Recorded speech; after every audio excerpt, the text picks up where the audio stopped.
Sa videong ito, makikita ang isang babae na abanger sa gilid ng kalsada. Baka diretso lang sila, Isa-isang minamasdan ang mga dumadaang military truck para bang may hinahanap. Ala, diretso Casey.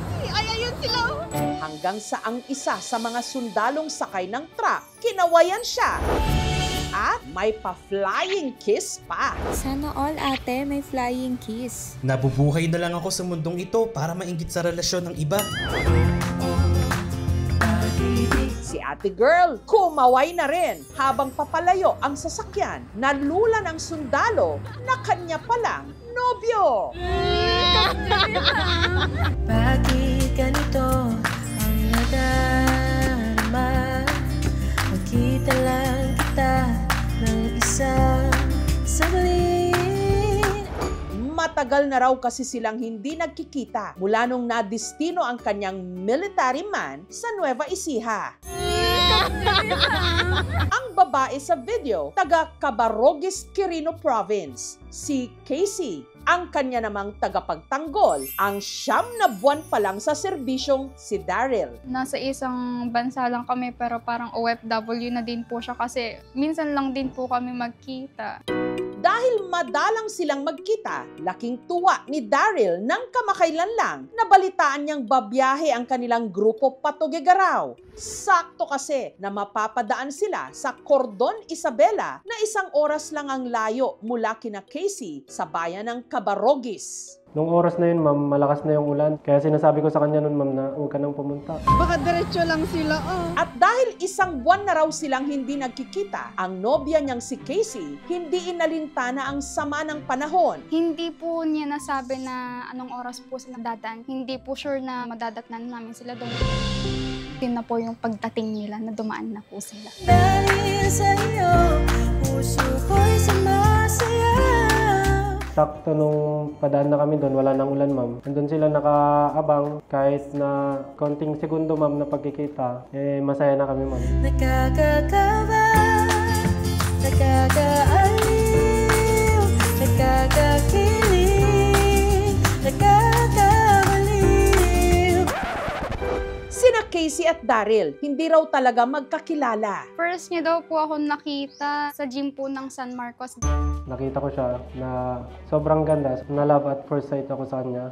Dahil natorpe, hindi agad nalapitan ni Daryl ang kanyang crush. Sa halip, inad niya ito sa Facebook. In-accept ko naman noon kahit di ko kilala. Ang napapansin ko kada story ko, nagre-react siya kaya parang na-curious ako, sino to? Pero nung minsan daw nalasing si Daryl, nagkalakas loob na siyang i-chat si Casey. Meron siyang my day na about sa jersey. Nag-chat ako, baka yung jersey ko gusto mo. Ay, hindi nakako. Hindi ko po siya kilala. Baka sabihin niya snubber ako, ganun. Kaya nagtuloy-tuloy na po yung pag-uusap namin noon. O ano itong aking nadarama? Marinig ang boses mo kay tumihis. Pero makalipas ang 4 na buwan nilang talking stage, si Casey bigla na lang daw ng ghost. Hindi ko na siya kinausap. Hindi siya marunong magsuyo. Pag nagagalit ako, nagagalit din siya. Pataasan kami ng pride. Hanggang isang araw, habang nagja-jogging si Daryl, muli niyang nakita ang kanyang multo. Nakakakawa, nakakaaliw, nakakakilig, nakakabaliw. Wala siya yun. Yung tingin niya parang ang seryoso, hindi man lang humingitig. Parang ang cute niya doon. Nakakabaliw. Kaya ang ate nyo nag-relapse ng malala. Nag-chat ako sa kanya na sorry kasi ginost kita noon. Siyempre, ma'am, kinilig naman po. At sa pagkakataong ito, nakita na raw ni Casey ang ibang side ng pagkatao ni Daryl. Nung una, akala ko po parang may mga pangat siyang ugali. Nung tumagal naman po kami, parang naging sobrang bait niya po. Parang mas inuuna yung ibang tao kaysa sa sarili niya, ganun. Ito lang. Doon ko po nakita na seryoso po talaga siya sa aming dalawa. Dahil sa'yo, puso ko'y sumasayaw. Isip di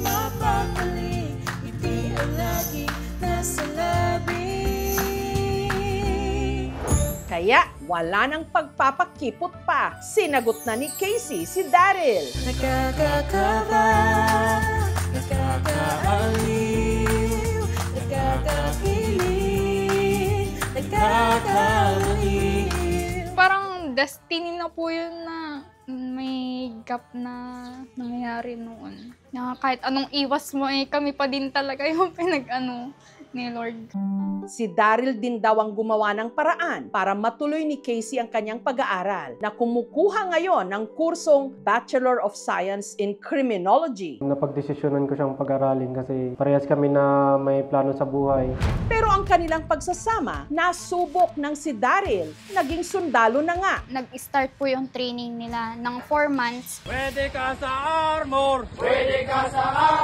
Wala na talagang communication kasi kinuha na yung mga cellphone namin. Siya yung nagsilbing motivation ko na tapusin yung training. Nagkita na po kami nung graduation na nila.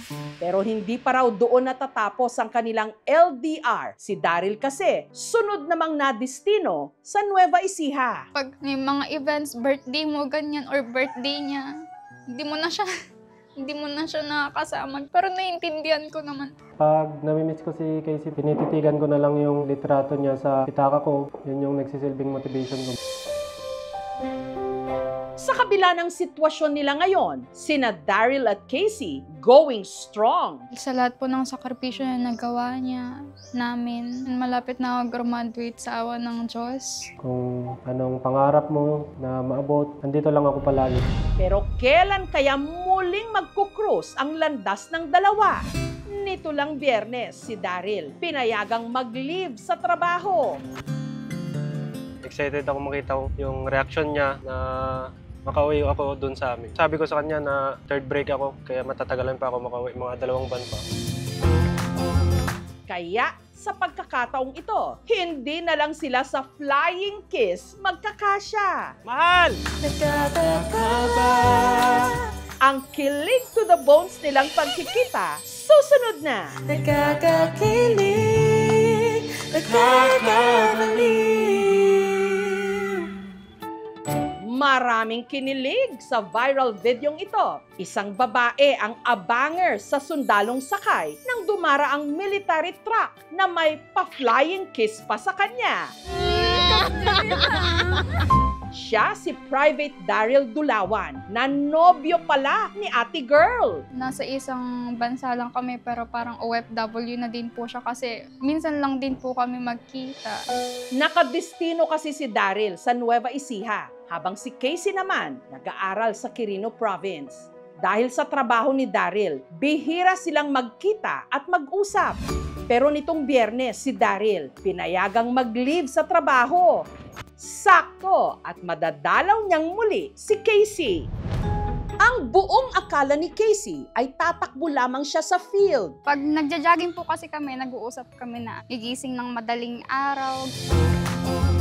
Ang hindi niya alam, may nakahanda kaming sorpresa para sa kanya. Mahal!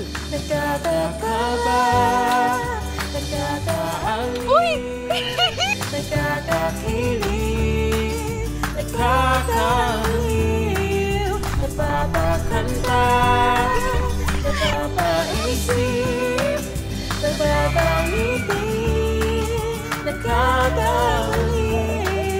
Thank you kasi pinayagan kang umakauwi. Masaya ako kasi naging successful. Na-surprise ko yung si Casey. Na-surprise ka ba, ma'am? Yes po. Mahal, alam mo na mahal kita. Marami pa tayong plano na abutin, marami tayong pagsubok na pagdadaanan na magkasama tayo. Mahal, thank you kasi dumating ka. Hindi ko talaga inaasahan. Sana huwag kang panghihinaan ng loob kasi andito lang kami inaantay ka at pinagpipray ka na sana okay ka lang dyan. Nakakakaba. Sa love story ni na Daryl at Casey, hindi hadlang ang layo o distansya dahil kapag tapat ang puso, walang anumang hahadlang na unos o ulan o kahit milya-milyang pagitan. Mahal! Sapagkat ang tunay na pag-ibig lagit laging lumalaban. Nakakakilig, Nakakabaliw.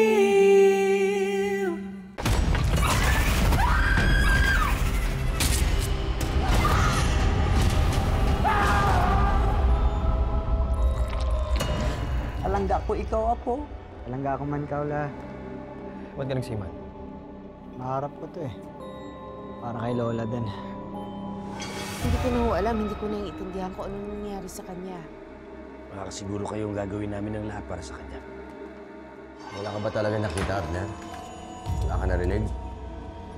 May gumagala na berbalang dito sa atin.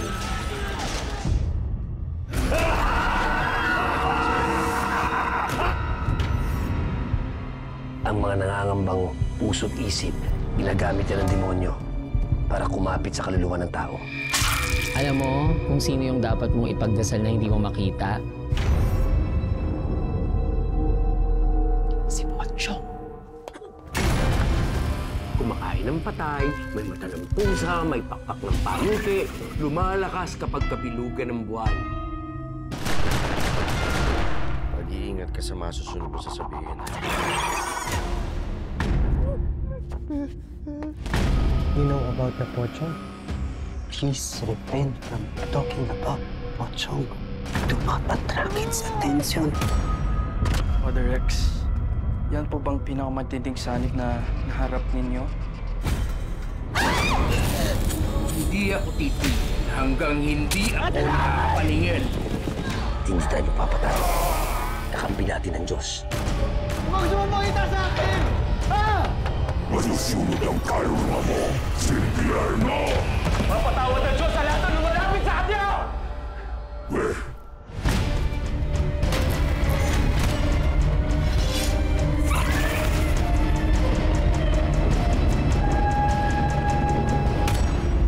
Ito po si Jessica Soho at ito ang Gabi ng Lagim.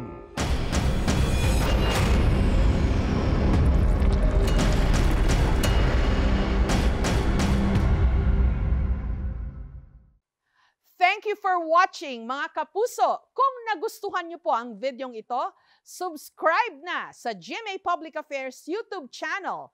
And don't forget to hit the bell button for our latest updates.